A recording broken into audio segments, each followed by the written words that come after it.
مرحبا. علامات الترقيم يمكن أن تكون محيرة، لذلك توصلت إلى طريقة نتمكن بها من الاستماع إلى علامات الترقيم ورؤيتها. إليكم الطريقة. صوت النقطة يكون هكذا،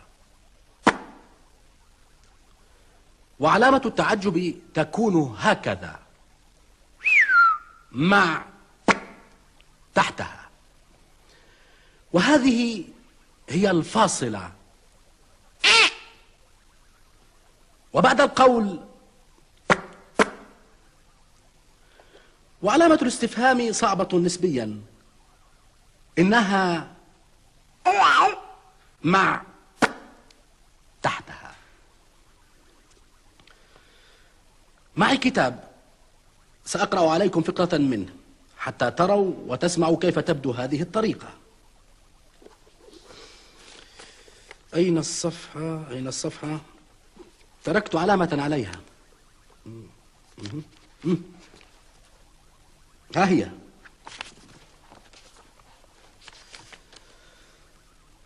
يحكى أن صيادا كان يتجول في الغابة، وفجأة رأى تنينا مخيفا، فقال: ما هذا؟ فقال التنين: